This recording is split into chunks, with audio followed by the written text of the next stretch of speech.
नमो वैरिहन्ताणं नमो सिद्धाणं नमो आयरेयाणं नमो अजायाणं नमो लोये सब्बसागुणं तीने भुवन में सार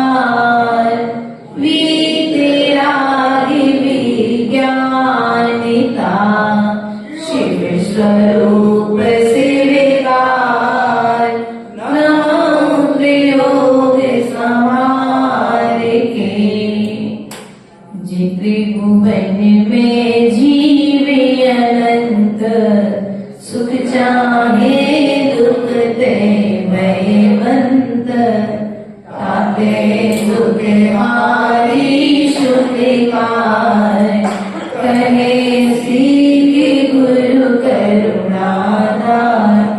अनंत सत्य प्रवेश भगवान की जय। देवादिदेव मूलय पारशनाथ भगवान की जय। देवादिदेव शासनाय भगवान महावीर स्वामी की जय। आचार्य भगवंत कुंद कुंद स्वामी की जय। आचार्य भगवंत विराट सागर जी शुद्ध सागर जी विभव सागर जी महाराज की जय। अहिंसामय विश्व धर्म की जय। छेड़ाला ग्रंथ राज की जय।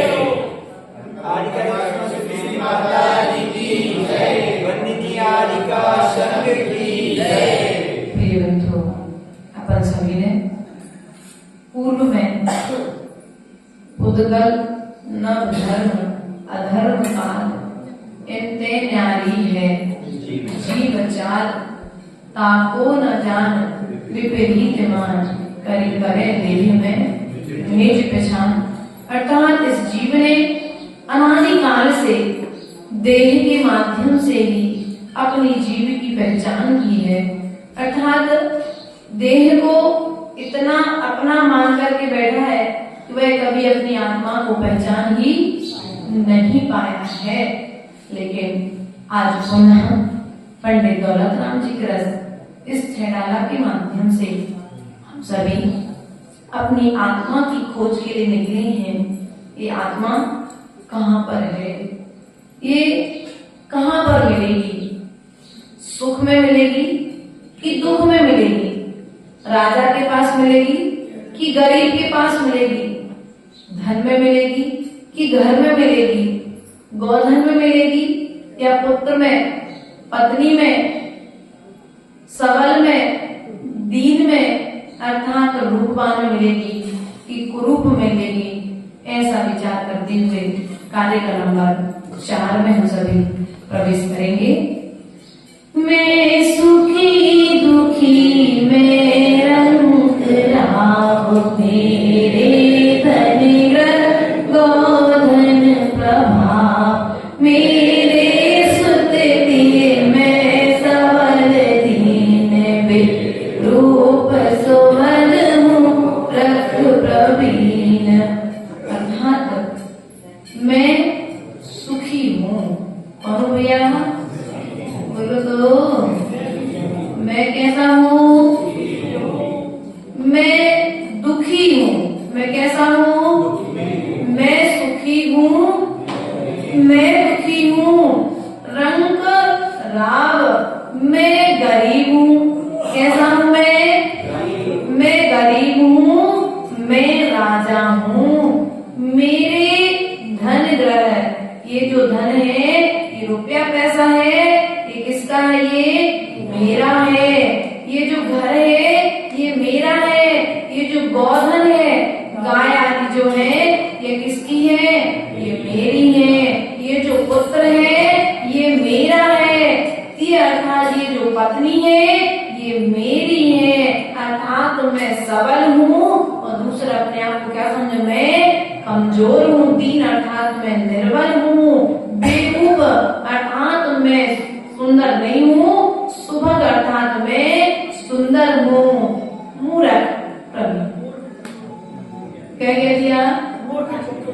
इतना सब कुछ कहने के बाद भैया तुमने तो पूरी बात तो बोला, शाम तक समझाओ और सुबह से शाम तक समझाए और अंत में आचार्य भगवंत ने कि ऐसा जो सोचने वाला है कि मैं सुखी हूँ, मैं दुखी हूँ, मैं रंग हूँ, मैं राजा हूँ, मैं धन हूँ, मैं ग्रह हूँ, मेरा सुत है, मेरी पुत्री है, मेरा पति है, मेरी पत्नी है, ऐसी मान्यता रखने वाला जीव मूर्ख है। अब पंडित जी मूर्ख है, सामने है नहीं तो लड़ाई। पंडित जी सामने नहीं है वरना लड़ाई हो जाती। व्यक्ति झगड़ा करने तैयार हो जाता है कि नहीं हो जाता।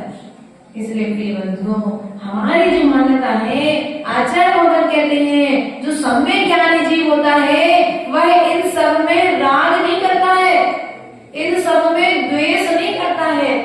हमने तो जब 24 ठाना ग्रंथ पढ़ा था, 24 ठाना ग्रंथ में आचार्य भगवंत ने 10 प्राण पढ़ाए थे। कितने प्राण पढ़ाए थे भैया? 10 प्राण पढ़ाए थे। लेकिन जब इस संसारी मूर्ख प्राणी की स्थिति देखी तो यह तक देखने में आया कि 10 प्राणों से तो व्यक्ति जीता ही जीता है, लेकिन 11वां प्राण उसके पास जो धन है और उसका ज्ञान वे प्राण के साथ साथ की तरह उसके साथ में रह रहा है। अर्थात धन के माध्यम से जीव जी रहा है, धन के सहयोग से अपना जीवन मान रहा है और धन के वियोग से अपना मरण मान रहा है। प्रार्थना बेटा, ऐसी मान्यताएं जो है ये मूर्ख प्राणियों की हुआ करती हैं। किसकी होती है? मूर्ख प्राणी की भावना होती है, वह निरंतर उसमें ही नहीं रहता है, वह धन कमाने में ही आनंद बनाता है, ध्यान करने में आनंद नहीं बनाता।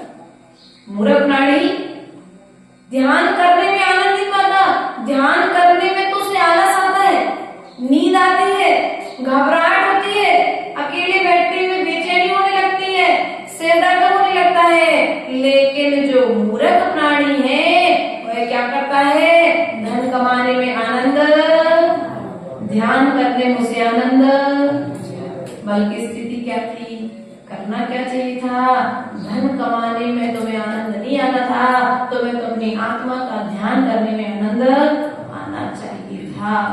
अर्थात मैं सुखी, सुख का कारण पता है क्या है? एक बात की बात है, एक सेठ जी मंदिर में बैठकर पूजा कर रहे थे। भैया शैलेंद्र जी, सेठ जी मंदिर में बैठकर के पूजा कर रहे थे और पूजन करते करते एक समाचार आया कि पास वाले खेत में आग लग गई। क्या आग लग गई? पूजन करते करते अब सेठ जी के कानों में भी यह समाचार पड़ा कि पास वाले खेत में आग लग गई, अर्थात पास में तो मेरा भी खेत है। सेठ जी अपने स्थान से उठे और बोले भैया आग लग गई? बोले हाँ सेठ जी आग लग गई, शायद वो आपका ही खेत था। अब सेठ की स्थिति, खेत में तो आग बाद में लगी, इधर सेठ की जी को आग। सेठ जी का रोना गाना चिल्लाना प्रारंभ हो गया, अर्थात सेठ को दुख प्राप्त। दूसरा पहरी आया समाचार देने के लिए कि भैया सेठ जी आपके खेत में आग।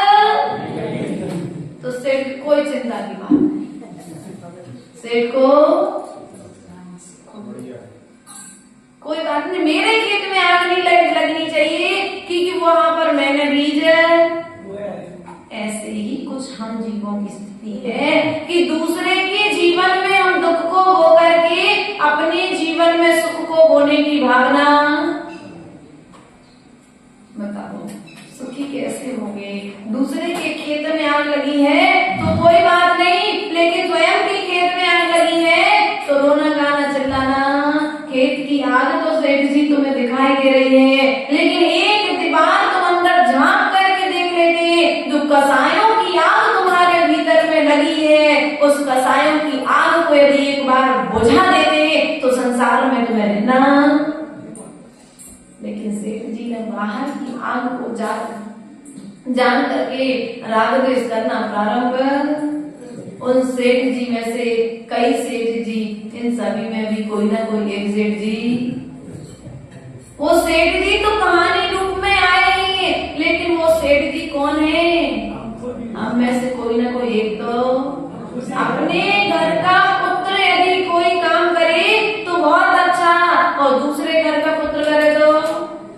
कौन सी बड़ी बात है? क्या इसमें कौन सी बड़ी बात है? तुम्हारे राग की स्थिति देखो माता, तुम्हारे राग की स्थिति देखो पिता, कि तुम्हारा पुत्र यदि छोटा सा भी काम करे तो महान है, और दूसरे का पुत्र बड़ा काम भी करे, लेकिन कौन सी महानता की? इतना तुम्हारा बेटा वैसा ही। तो हम दूसरे के अच्छे कार्य का धन्यवाद भी ध्यान रखना माताओं। आज तुम्हारे द्वारा ये जो कार्य किया जा रहा है तुम्हारे भविष्य को बेकार करने वाला है, क्योंकि तुम दूसरे के अच्छे कार्य की अनुमोदना भी, राग के वशीभूत होकर के तुम सामने वाले के अच्छे कार्य की सराहना भी, अनुमोदना तक या तो राग के कारण अनुमोदना नहीं कर पाता है या द्वेष के कारण अनुमोदना नहीं कर पाता है।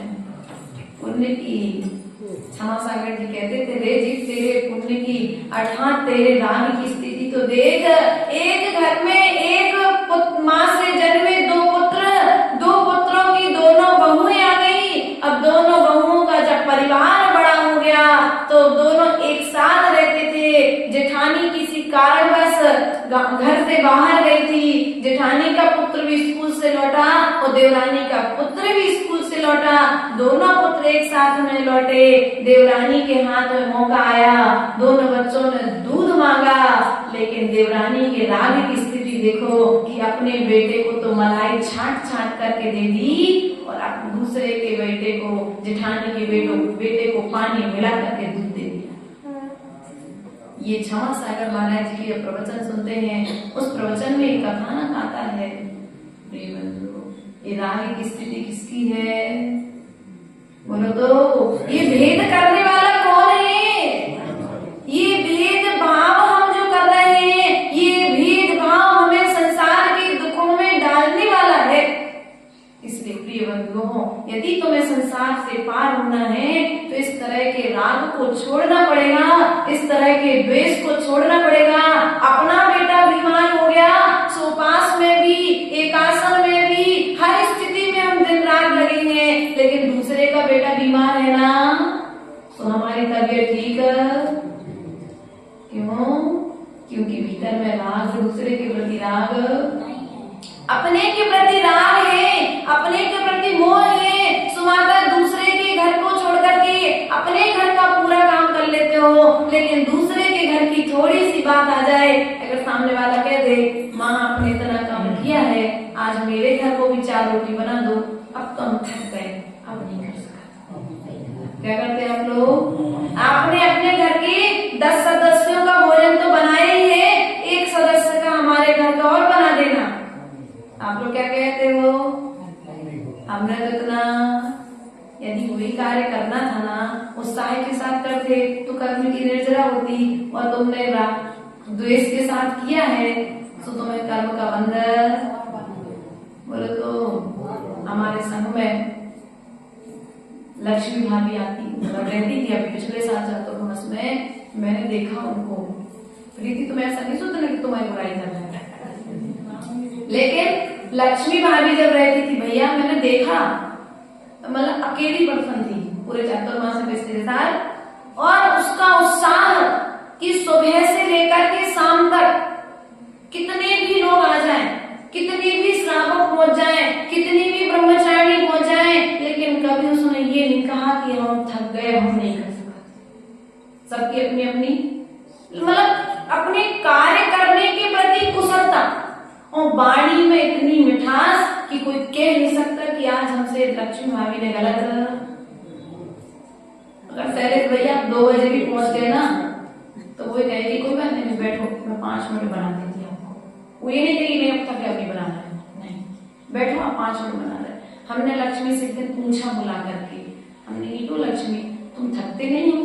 हम देखते कि थक जाते तुम इतना करते रहते हो, क्योंकि ये जो टीम आई थी कल मात्र 2 बच्चे आए थे, ऐसे 20 बच्चे जुड़े थे, 25 बच्चे, और 25 बच्चे अगर चौथा नहीं लगा है तो लक्ष्मी का स्वभाव था कि 25 बच्चों को कुछ न कुछ बना करके खिलाना, क्योंकि वो 25 बच्चों को जब खिलाती थी तो 25 बच्चे उसके काम में आते थे। जब वो थक जाती थी तो कुएं से पानी भर के वो बच्चे देते थे। जब वो थक जाती थी कच्ची सब्जी बनाकर बच्चे देख कर के आ जाते थे। तो कहने का तात्पर्य है कि वो कहती थी कि माता जी हम तो काम करने आए हैं, चाहे थक के करें चाहे उत्साह से करें, करना तो है। और हम जिस काम के लिए आए हैं तो हम प्रेम पूर्वक करें ना, क्लेश पूर्वक क्यों करेंगे? क्लेश पूर्वक करेंगे तो कर्म बंद करके, बोलो तो कर्म बंद करके चले जाएंगे। अर्थात हमारा यहाँ पर कहने का तात्पर्य आप सभी से यही है कि कोई भी कार्य करो तुम्हें सुख को देने वाला हो सकता है यदि उत्साह पूर्वक करोगे तो। क्या उत्साह पूर्वक करोगे, अपना मान करके करोगे तो वही कार्य तुम्हें सुख को देने वाला हो जाएगा। देवरानी जेठानी को अपना पुत्र नहीं मान रही है, इसलिए दूध में मिलाकर के पानी देना पड़ रहा है, और अपने बेटे को अपना बेटा मान रही है, इसलिए दूध में से मलाई छान करके। बस यही जो भेदभाव हमने डाल दिया है ना, यही तुम्हारे लिए संसार में भटकाने वाला है। माता जी ने कल बताया था, रागा द्वेष गई दीर्घा नेत्रा कर्षण कर्मणा अज्ञानात् सुचिरं जीवा संसार राजव भ्रमंत सब। मथानी को जैसे दो डोरियों से बांधा जाता है, एक डोरी ढीली करते हैं फिर एक डोरी को टाइट करते हैं, इसी प्रकार से इस जीव की स्थिति है कि यह जीव राग द्वेष रूपी दो डोरियों से बंधा हुआ है, और राग द्वेष रूपी दो डोरियों से बंध करके ये संसार में परिभ्रमण। बोलो तो संसार परिभ्रमण का काम क्या है? राग और हम क्या है करते बताओ? निरंतर राग द्वेष में लगे कि नहीं लगे? इष्ट से राग अनिष्ट से द्वेष। हमारी तारीफ करने वाला आ गया, अरे बहुत अच्छे हो, और किसी ने अभी धोखे से कह दिया कि माता जी आपने अच्छे प्रवचन दे रहे हैं, तो मैं और से कब प्रवचन कर। द्वेष, वो व्यक्ति शत्रु की तरह है, वो व्यक्ति हमें शत्रु की तरह दिखने लग जाएगा। अर्थात जो प्रशंसा कर रहा है उसको तो हमने मित्र बना करके रखा है, और जो हमारी गलती बता रहा है उसे हमने शत्रु बना करके रखा है। अब ध्यान रखना, तुमने जिसे शत्रु बना करके रखा था वही तुम्हारा सच्चा मित्र था। कौन था? वही तुम्हारा सच्चा मित्र था, क्योंकि उसके मन में भावना थी कि इसकी गलती को यदि हम आज सुधार देंगे तो भविष्य में इस तरह का प्रमाद से। लेकिन हमने क्या कहा? उसको गलत ठहरा दिया। देखो दादी कितने अच्छे प्रवचन करती है, ये सुरती नगर से आई है दादी, है ना? किसको गलत ठहरा दिया?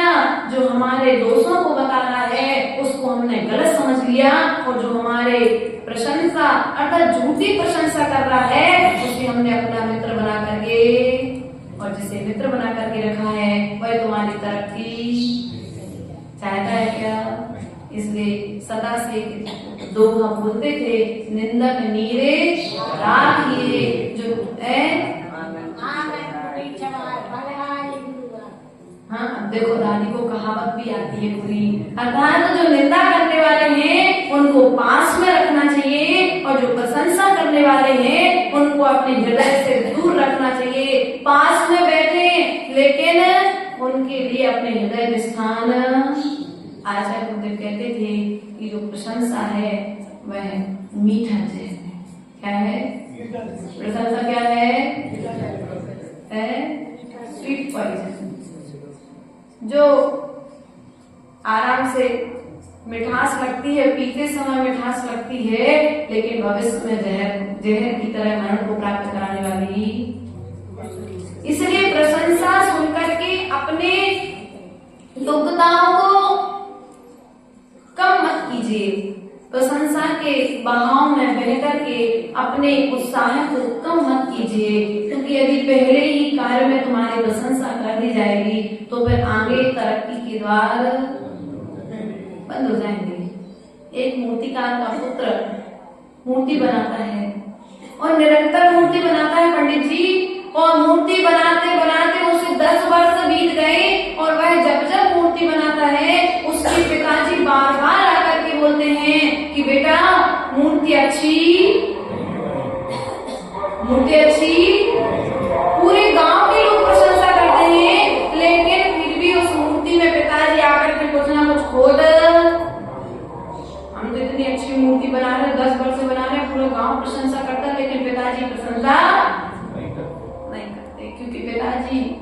मूर्ति के जानकार थे, उन्हें कुछ ना कुछ खोट मूर्ति में दिख जाता है।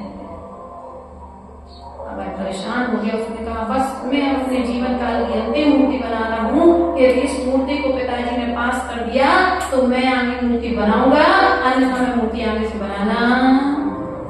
जब वह हताश और निराश होकर के अंतिम मूर्ति बनाता है, अंतिम जब मूर्ति बनाता है तो जो जो खोट पिताजी ने 10 वर्ष की 10 मूर्तियों को बताई थी, उन सब खोटों को वह इस 11वीं मूर्ति से हटा देता है। और जैसे इस 11वीं मूर्ति से हटाना है तो क्या होता है, वह मूर्ति एकदम परफेक्ट बन जाती है। और जब परफेक्ट बनती है तो उसके पिताजी उसको धन्यवाद देते हैं। वह कहता है पिताजी मैं 10 वर्षों से मूर्ति बना रहा हूँ, लेकिन एक बार भी आपने हमारी प्रशंसा नहीं की। बताया वो बेटा क्या, पिताजी क्या बोले, बेटा यदि मैं तुम्हारी प्रशंसा पहली मूर्ति पर ही तुम्हारी प्रशंसा कर देता तो आज जो तुमने 11 वर्षों में 11वीं मूर्ति तैयार की है, जो खोट रहत तैयार की है, वह तुम अच्छी मूर्ति बनाना नहीं सीख पाते। इसलिए कई बार बड़ों की डांट हमारे भविष्य को बनाने वाली हुआ करती है, लेकिन हम उनकी बुद्धि का मालूम। माता जी तो हमें डांटती रहती है, जब भी जाओ माता जी माता को टोकती रहती है। पिताजी के पास जब भी बैठो पिताजी में कभी तारीफ तो करते ही हैं, हमारे दोस्त बताते रहते हैं।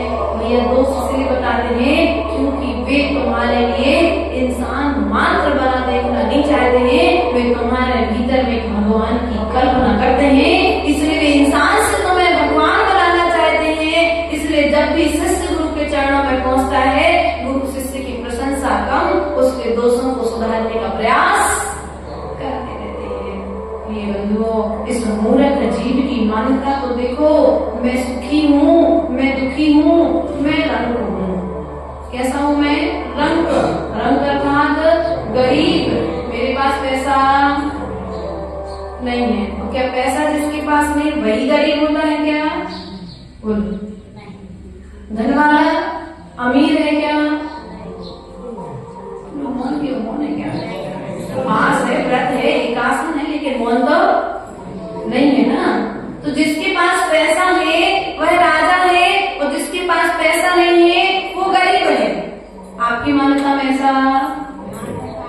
तो क्या इनके पास में कुछ भी नहीं है तो क्या ये गरीब है? बोलो तो। भगवान के पास में धन नहीं है तो क्या ये गरीब हो गए क्या? इनके पास कोई पद नहीं है तो क्या ये राजा हो गए क्या? बोलो। ना तो इनके पास धन है और ना ही इनके पास में कोई पद है, लेकिन फिर भी 3 लोक के जीव ने नमस्कार करते हैं, क्योंकि इन्होंने बहिरंग साधनों को अपनी आत्मा का साधन ही बनाया।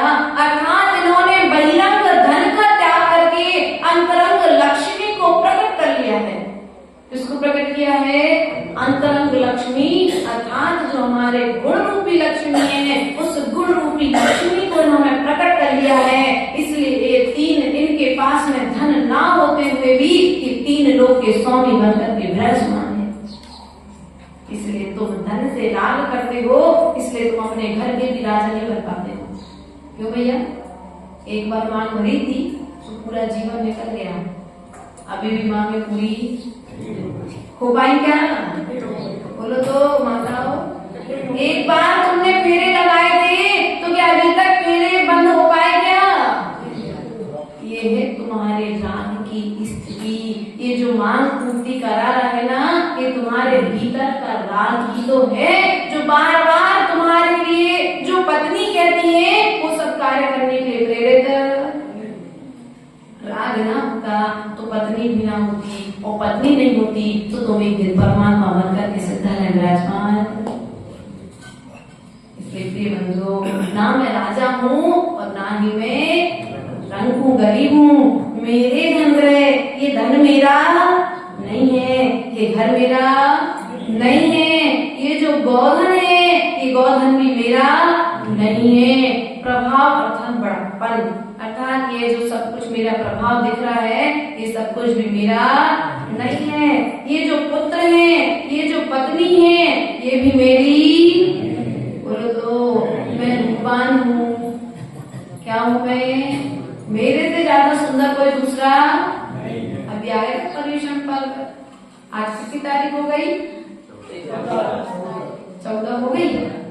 बस 28 तारीख को पता पड़ेगा आपके रूप का प्रचार जब आप लोग करेंगे। हाँ, अच्छे अच्छे सुंदर सुंदर वस्त्र, सामान्य दिनों में भी श्रावक जितना तैयार नहीं होता है उतना श्रृंगार पर्यूषण पर्व में कर करके आता है। श्रावक छोड़ दो, भैया लोग छोड़ दो, माता है क्या करते हो बोलो। तो अभी सामान्य दिनों में आप लिपस्टिक नहीं लगाते, लेकिन महापर्वों के दिनों में श्रृंगार करके नेल पॉलिश रोज नहीं लगाते, लेकिन महापर्वों के दिनों में ड्रेस की मैचिंग का नेल पॉलिश लगाते हो, ड्रेस की मैचिंग की लिपस्टिक लगाते हो, पूरा मैचिंग मिलाने के चक्कर में कितना पाप कर बैठते हो। पर्यूषण पर्व आए थे सादगी के लिए, साधना के लिए आए थे, लेकिन उन साधना के पर्व को भी हमने राग का श्राद्ध का पर्व, साधना करने के लिए आए थे, ध्यान करने के लिए आए थे, उपास करने के लिए आए थे, व्रत करने के लिए आए थे, प्रभु से जुड़ने के लिए आया था, लेकिन हम तो जिस राग से तो थोड़े रूप में जुड़े थे, अब पर्यूषण पर्व में उस राग की बबुलता दिखाई देनी। सामान्य दिनों में तो हम 2 साड़ी में काम चलाते हैं मंदिर आने में, लेकिन पर्यूषण पर्व में तो मैं 10 दिन की 10 साड़ियां तो हाँ, अब आप लोग देते हो सुबह की अलग, शाम की अलग, अर्थात ऐसी 20 साड़ियां। बताओ माताओ, अब ये पर्व जो है ये कर्म निर्जरा का साधन बनेगा कि कर्म बढ़ने लगा है? मिला तो कर्म निर्जरा के लिए था, लेकिन मेरे राग ने, मेरे द्वेष ने इस कर्म बंध का साधन ध्यान करना था। तो मैं दिन भर सुबह से लेकर के शाम तक आरंभ सारंभ का त्याग करके जिन्हें भगवान की पूजा करनी थी, लेकिन क्या किया, पूरा दिन सुबह से उठे तो भगवान की करी जय जय नाथ परम गुरु हो, एक अर्घ चढ़ाया, पूजा हो गई। अब शाम को हमारा फंक्शन होने वाला है, स्कूटी उठाए बड़ी तैयारी में, पूरे दिन भर बाजार में घूम रहे हैं, इस ड्रेस की मैचिंग, उस ड्रेस की मैचिंग, उस ये चीज वो चीज, और शाम को फिर उसका शो कर रहे हो। बताओ ये राग के लिए आया था कि वैराग के लिए आया था? भैया पिछले साल चातुर्मास सागर में थे, उन 10 दिनों में महिला वर्ग ने मंदिर के लिए बोले माता जी हर साल हम श्रृंगार करते हैं, लेकिन आज हमें आपका सानिध्य मिला है तो हम 10 दिन के लिए नियम लेते हैं कि मंदिर के लिए तो कम से कम 1 जोड़ी वस्त्र शुद्ध कॉटन के वस्त्रों में पूजा तो करेंगे। उनने नियम लिया और ऐसी 50 महिलाएं, जो महिला मंडल था उसने एक साथ एक ड्रेस में बैठ करके कम सामूहिक पूजन की। हम रोज तो अलग अलग करते हैं, लेकिन पर्व के दिनों में तो एक साथ बैठ करके पूजन कर सकते हैं। एक साथ बैठ करके तो कई बच्चों ने उपास किए, महिला वर्ग ने उपास किए, नाना तरह की सबने साधनाएं की, किसी ने तत्वार सूत्र आदि के पाठ करे। अर्थात यदि 50-150 घर की समाज थी तो 150 घर की समाज में से लगभग सुबह से शाम तक 150 महिलाएं मंदिर में किसी न किसी कार्यक्रम में अर्थात धर्म साधना में उपस्थित। कहते हम रोज सामयिक नहीं कर पाते, लेकिन हम इन 10 दिनों में रोज सामयिक, ये 10 दिन मुझे मेरे लिए देना है, लेकिन हम क्या करते हैं ये 10 दिन भी हम दूसरे को दिखाने में, दूसरा क्या सोचेगा, देखो जी ऐसी आई मंदिर में, कम से कम पर्यूषण में तो थोड़ी अच्छे से। भैया पर्यूषण तुम्हें सजाने धजाने के लिए नहीं आए थे, तुम्हारी आत्मा को सजाने के लिए आए थे, तुम्हारे गुणों के जागरण के लिए आए थे, लेकिन तुमने क्या किया, जागे तो लेकिन श्रृंगार के लिए, जागे तो रागी की पूर्ति के लिए, लेकिन एक बार अपनी आत्मा के लिए जागते तो शायद कर्म की निर्जरा हो जाती। पर्यूषण पर्व में उपास करेंगे लोग बात, लेकिन रोटी छोड़ देंगे, ड्राई फ्रूट खाएंगे, खाए तो उपास। हम आज जैसे सीधे बना करते हैं, भैया आज ऐसे बोलते हैं कि 20 रुपये 30 रुपये किलो के तुम गेहूं खा लो, पेट भर 60 रोटी खा लो, एक दाल खा लो, बढ़िया आराम से तुम 2 अन्न का नियम लेके पानी पी लो, कोई बुराई नहीं। लेकिन तुमने नियम ले लिया रोटी का त्याग, अब 4000 रुपए के किलो के। अब बताओ धर्म हुआ क्या? बोलो तो नहीं। हम लोग को आचार्य जब हम लोग देखते थे श्रावक कोई नियम लेने आता था उपास का, तो आचार्य नहीं देते थे, बोलते हम इस चीज का नियम नहीं देते। बोले तुमने कहीं ना कहीं से तो उसकी पूर्ति, तुम सादा अपनी रसना इंद्री पर विजय प्राप्त करते, तुमने बाकी सब चीजों का त्याग कर दिया, लेकिन रबड़ी का नियम ले लिया, बढ़िया दूध और केला खाएंगे आदि आदि तरीके से। आचार्य गुरुदेव कहते हैं तुम्हें इस तरह के उपासों की अपेक्षा से तुम अपने भीतर की राग को अर्थात अपने रसना इंद्री को विजय प्राप्त करते तो तुम्हारे कर्म की निर्जरा। बोलो तो। लेकिन हम क्या करते हैं, 10 दिन तो मिलता ही है, तो एक काम करो भैया, कमाओ तुमने है तो रोज खाओ तो क्या दिक्कत है। लेकिन पर्यूषण पर्व में तुम रोज खाओ तो किसने मना किया है, लेकिन पर्यूषण पर्व में स्पेशल। और कई जीव तो ऐसे है भैया, भोपाल चातुर्मास में थे हम, तो हमने कई जीवों से पूछा कहाँ जा रहे हैं, बोले हम फलाने महाराज के शिविर में जा रहे हैं। अच्छा क्यों, वहाँ ऐसा क्यों मिलता तुम लोग अपना गाँव छोड़ के जाते हो?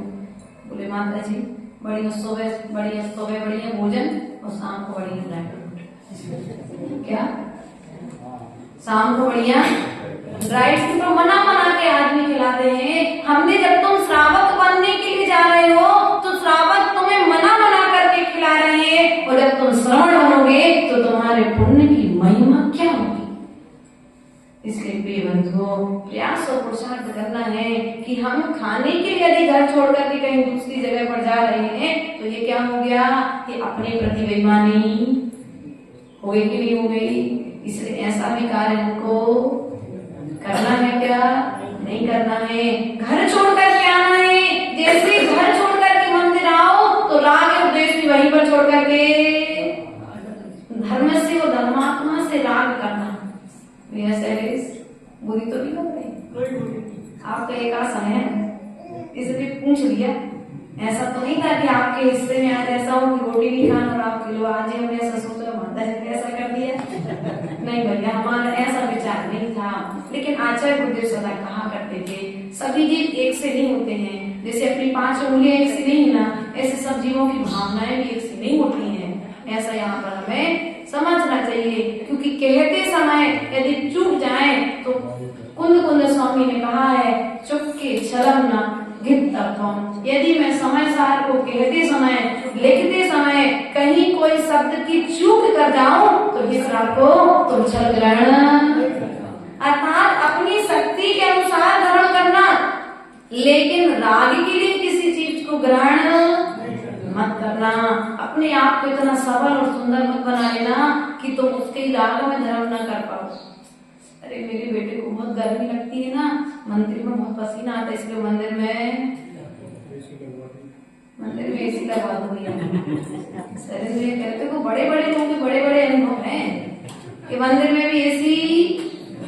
मेरा बेटा बैठ नहीं पाता मंदिर में, तो मंदिर में गर्मी होती है ना। बल्कि क्या था, तुम्हें अपने बच्चे को हर परिस्थिति में ढलना सिखाना चाहिए था कि कुछ कभी जीवन में यदि वह साधुओं के चरणों में पहुंच जाए और उसे यदि पंखा कूलर एसी ना मिले तो कम से कम वह उस स्थान को छोड़ करके पंखे कूलर की तलाश में किसी होटल में। लेकिन आज हुआ क्या कि जहाँ तो साधु का व्यवहार कराने में रहे, लेकिन साधु का भीतर में तो साधु तो रुके स्कूल में और बढ़िया बच्चे होटल ढूंढ करके होटल में बढ़िया आराम से। ये तो गलत बात है कि नहीं किया, ये तो गलत बात है। तुम साधु की साधना में सहयोग करने गए थे, लेकिन साधु के निमित्त से अपने घर से निकले थे, तो साधु को भी पाप का बंध लगा रहे कि नहीं लगा रहे। महाराज हम जा रहे होटल में रुकने, आशीर्वाद दे दो। अब उन्हें आशीर्वाद दे दिया, अनुमोदना दो, छठे दिन से तुम्हारे पाप को उनके हिस्से में। बोलो तो। इसलिए प्रिय बंधुओं, जिस भी स्थान पर जाओ, जहाँ पर भी जाओ, कर्म की निर्जरा करके आना हमारा धर्म है। कर्म का बंध करके लौटना हमारा धर्म। राजा जब युद्ध में जाता है तो युद्ध जीत करके आता है, और ये मनुष्य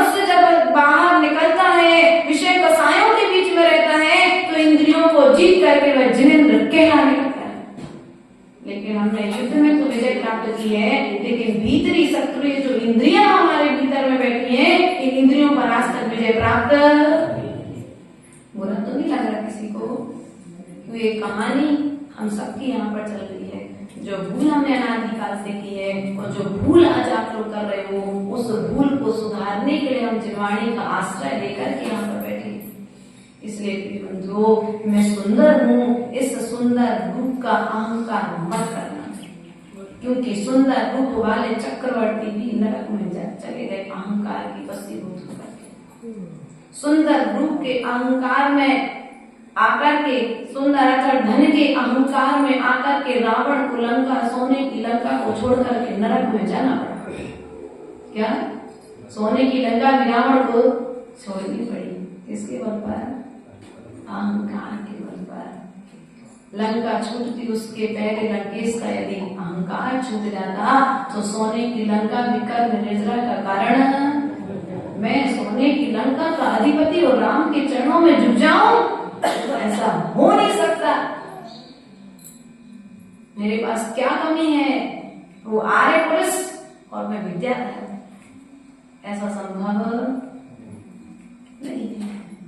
युद्ध हुआ हारना, अर्थात ज्ञानम पूजम कुलम जाते बल वृद्धि तपोवपु। जो सम्यक दृष्टि श्रावक होगा वह इस प्रकार के 8 प्रकार के मद जो कहे गए हैं, उन 8 मदों से रहित होगा। ना तो उसे ज्ञान का मद होगा, ज्ञान ना उसे पूजा का मद होगा, ना उसे कुल का मद होगा, ना उसे जाति का मद होगा। ज्ञानम पूजम कुलम जाते बल वृद्धि तपोवपु, अर्थात ना तो उसे बल का अहंकार होगा, ना उसे रूप का अहंकार होगा, ना उसे धन का अहंकार होगा, और ना उसे अपने शरीर का अहंकार होगा।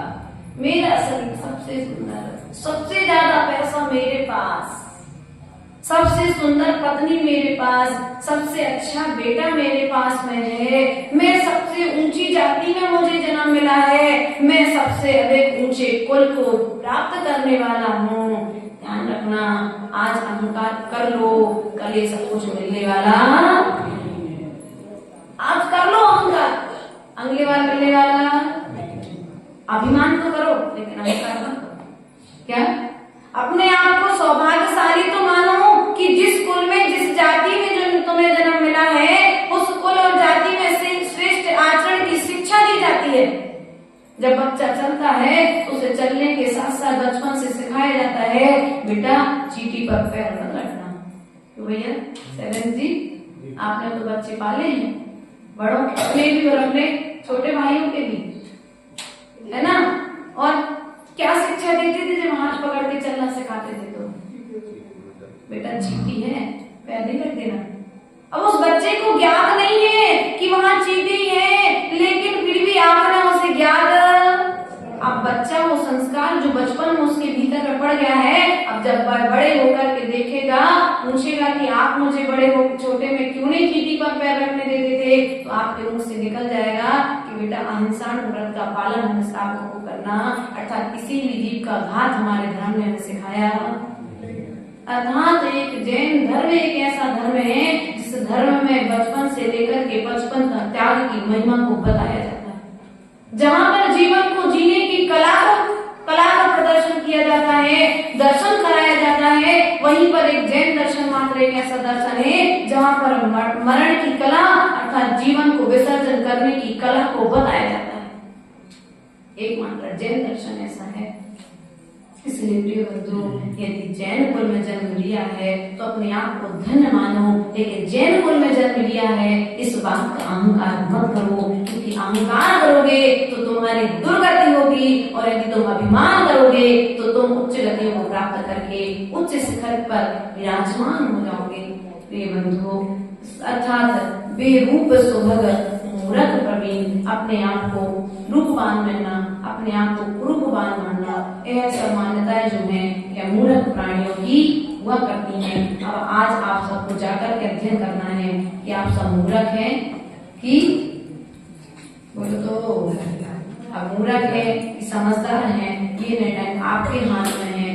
जो जो वस्तुएं आपको दिख रही हैं, यदि उन सब वस्तुओं को तुमने अपना मान कर है तो आप मूर्ख की श्रेणी में आते हैं, ऐसा हम नहीं कह रहे। ऐसा पंडित दौलत राम जी ने कहा, और पंडित दौलत राम जी नहीं कह रहे, ऐसा कुंद कुंद स्वामी ने कहा, और कुंद कुंद स्वामी नहीं कह रहे, कुंद कुंद स्वामी के पहले भगवान ने समुद्र में कह दिया है। अर्थात कहने के पश्चात उन्होंने आचरण करके सिखा दिया है कि ये जो पुत्र और पत्नी और घर और राज और महल जो है ये सब एक दिन छूटने वाले हैं, और अगर ये छूटने वाले हैं तो ये सब मुझे छोड़ करके जाएं, उसके पहले मुझे छोड़ देना चाहिए। इन भावनाओं के साथ बोले परम पूज्य आचार्य गुरुदेव महाराज की जय।